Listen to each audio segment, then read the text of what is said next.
I'm Jamie Andreas. Welcome to my lesson on how to play Spanish Romance. You're going to watch me perform the whole piece, and then I'm going to give you all my playing and practicing secrets that I use for this piece. These are the things you would never know I'm doing by just watching me. Now, there are two main problems in playing this piece. One is the right hand, and the other is the left. After the performance, we'll look at the right hand in detail first, and I will give you some powerful training techniques for getting right hand control and speed. You should understand at the start, though, that the right hand is using the ring finger to play a rest stroke on the melody throughout, and that the index and middle are playing free strokes. On the first beat of each measure, the thumb will play with that rest stroke like this.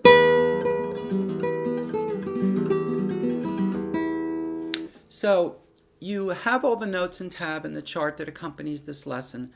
So let's hear the complete piece, and then I'll tell you how to go about learning it.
So here's the view from up above, what you'll see when you look down at your hand.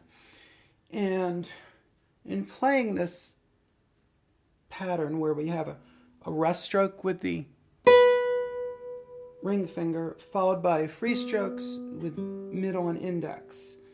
Okay, it looks like this when it's done fast. I'm gonna move my thumb out. Now the key is keeping your fingers close to the strings.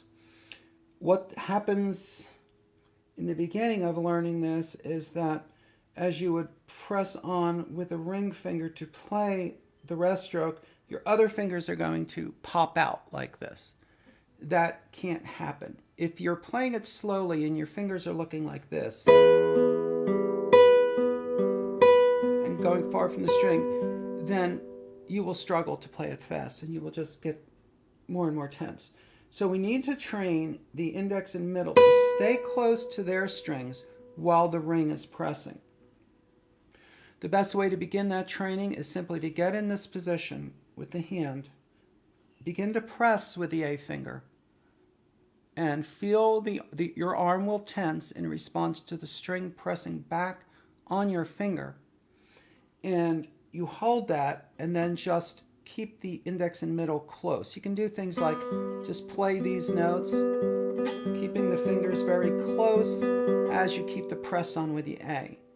Now after that, just go very slowly. Well, actually do this. Touch lightly with the middle and index, and then play the thumb and the A for the first note while those are on the string. Then you play them. You keep them close and have them come back. When you play the next stroke with the ring finger, lightly touch again with index and middle. So it'll look like this. I'm going to move my thumb out of the way. So every time my ring finger is pressing in, the middle and index are actually touching. Now you work that up with the metronome. I'm going to do it very slowly because this is really how you should start, using what I call no tempo practice.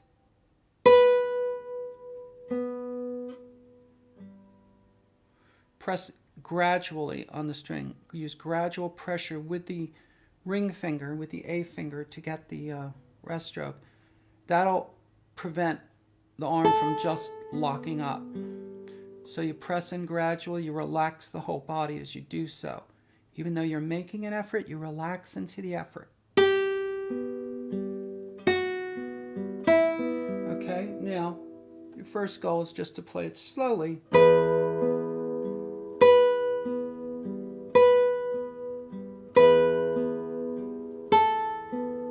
Like that. And have the fingers nice and close. Alright, now I'm going to explain why I chose the fingering I did and give you some great tips on how to manage the left hand and in some cases the right hand. So, I'm starting out using my fourth finger here. I like the feel of that. I also like going to my 1 like this because it's easier than going to 2. Because this is a very relaxed position of the hand when 1 and 4 are used on only a 3-fret span like this. So I go like that. Then as I, of course, hold the 1 on as you come down, and that's how you manage that first phrase. So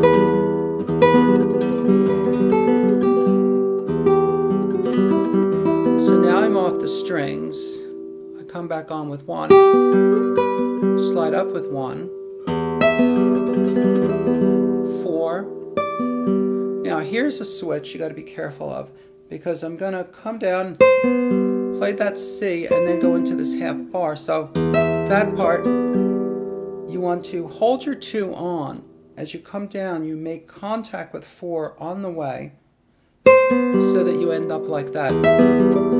So that has to be practiced very slowly if you're not used to that kind of move. Now, when the half bar goes down, got to be very careful. You keep the 2 away from it. Okay, if you're getting this, which you will get, and if your hand is not properly developed in bars, then you're going to struggle. And in fact, you're going to have a lot of trouble with the next change. Okay, which is going into this B minor chord. Now the thing to do here is, after you've made your change here and you put down your half bar, you play this out. Now the key here is, and this is a good example of how right hand behavior so affects left hand, well, the whole functioning of both hands. And because what you want to do here is make sure your thumb goes on the string before you make the shift. Okay, and then, and the other part of it is you're going to keep your 4 down. So all you're going to do before the shift is raise the 1. You keep the thumb on, you keep the 4th finger on. You extend your bar over like this, you get your 2 ready. Now, if you've got all that set up, then this change is going to be very easy after you learn this procedure. Now, the alternative that most guitar students do, they'll do this. They'll keep their thumb will be in the air, and they'll kind of just lift their fingers and have a go at it. If you do that, you will immediately experience lockup of the right side of the body because you have no contact. So you want to use the what I call a thumb lean here. You come into it. Now, again, this is not easy if your hand is not developed. And when I say the hand is developed for bars, I mean so that your non-barring fingers are independent. They're able to be relaxed enough to be used and stretched, and the shoulders are able to stay relaxed. So that's the best I can tell you. If you need to have a bar where the 2 is very separated, if the 2 is leaning at all, you're in trouble. my bar mastery course, of course, takes care of those problems. So here, to squeeze that in there, you do got to kind of lean a little bit, and then you come back out, and here is where you really don't want to lean, where you have to stretch out with the 4 to get this note, and then back again. So that is something that just, even if you're doing it the right way, takes a lot of practice. Now, I'm about to shift back to that E minor. Here's how I'm going to do it. Again, the first thing I'm going to do is touch with my thumb, apply a little pressure, and against that pressure, I'm going to, as I release from the bar, I'm going to touch with my 3rd finger to get that. So that's the transition from the B chord to the E minor. And that part's the same as before. Whenever you shift down, you hold the finger on, and you have the other finger making contact, staying close and making contact during the shift. And you keep the heavy arm, which means the arm weight's coming through the fingers into the neck, onto the string, into the neck, and the shoulder stays relaxed as you come down. And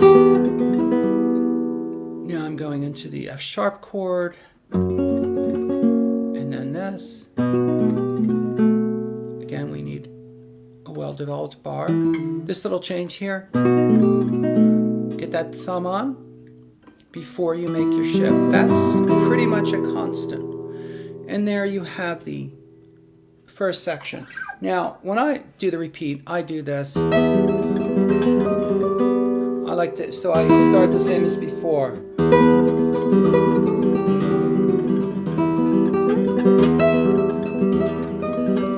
I do the chromatic,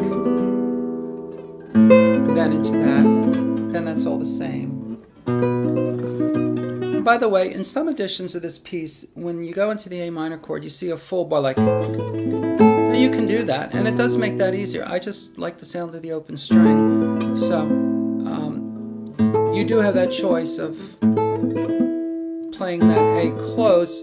If you do that, you still want to use the thumb lean as you come into that section there.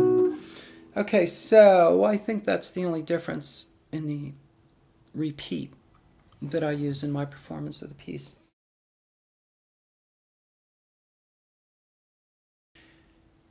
So now we'll look at the second section, which is a lot more challenging.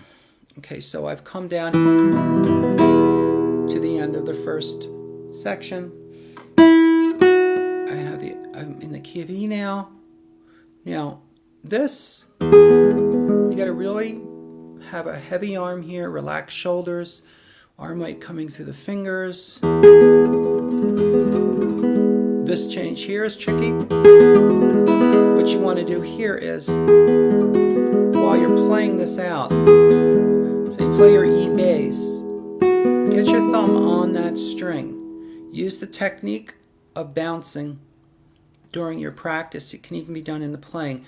Bouncing on the string is one of the best ways to relax the right arm. And also you're going to play with that pressure of the thumb.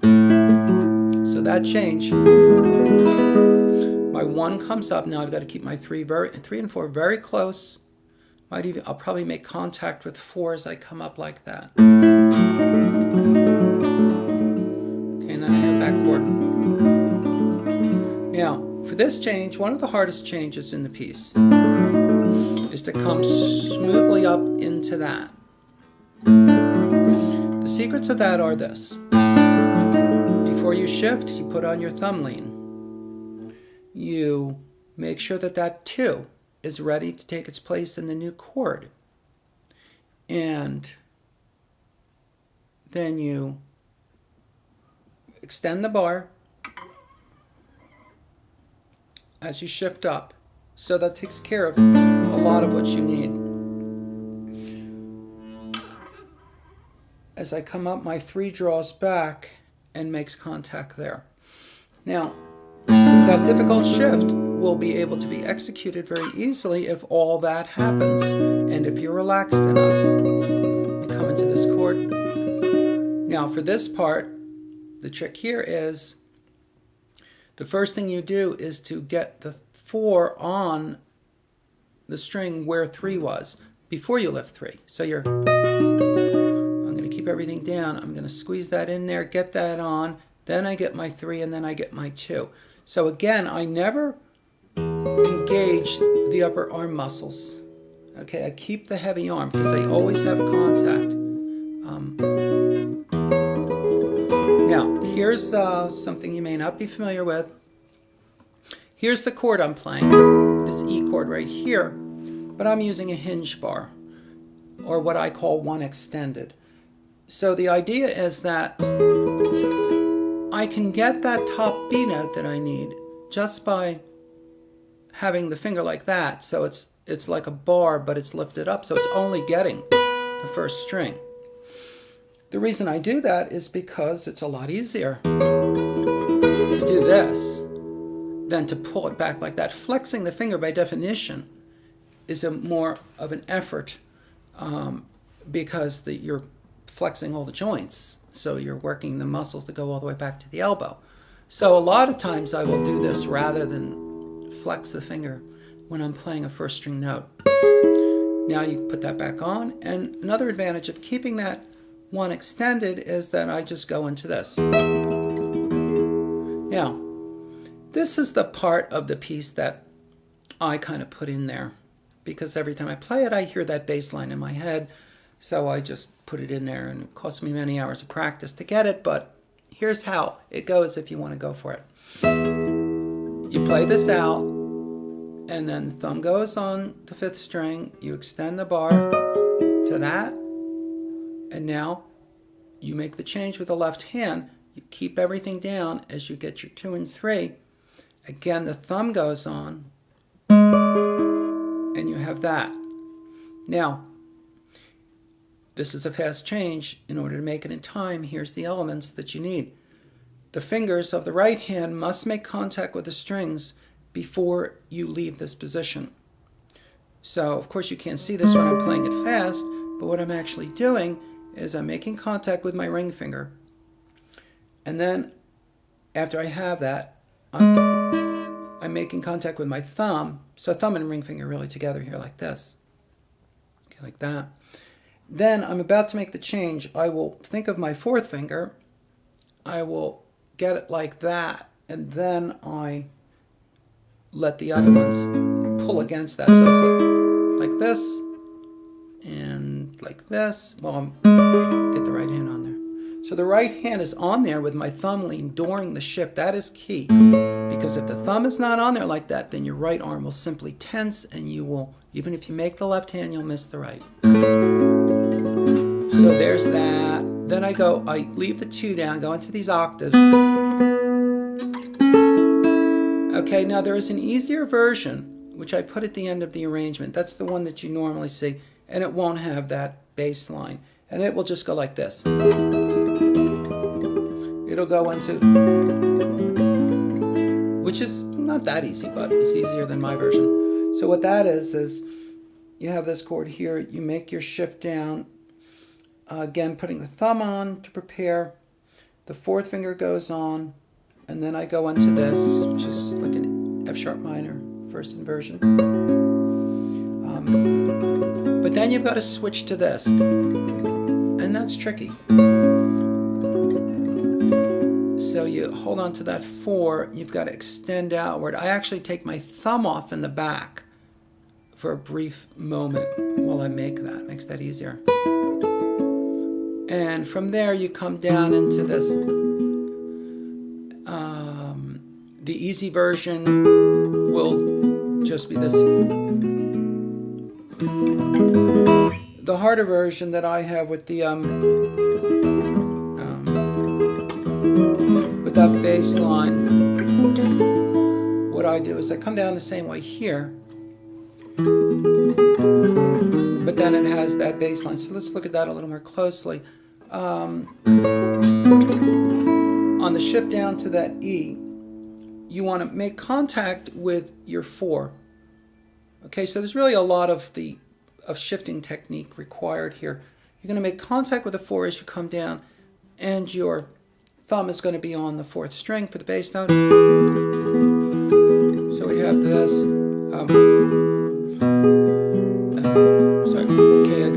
that, I switch to that B. Now, if you do my version with the bass run, you're going to go, extend your 2, put it on the string, and just use 2 Bs here. Now, again, my thumb goes on that 4th string before I come to that. So that looks like this.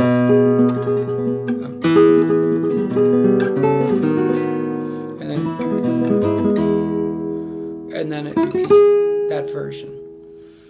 And I think you'll find those tips invaluable for playing this piece and really everything you play.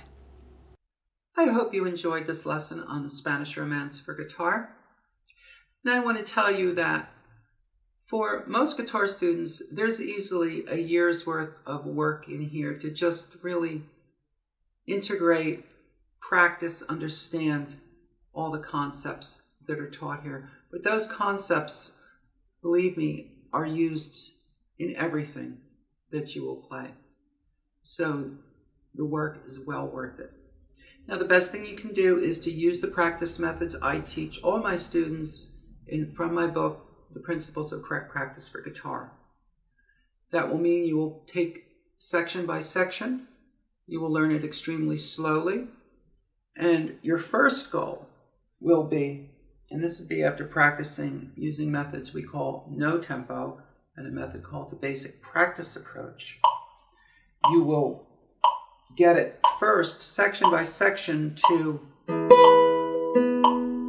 just 60 at one click. If you can't play it smoothly here and make the changes, those difficult changes, if you can't do them at this speed, you're certainly not going to do them any faster.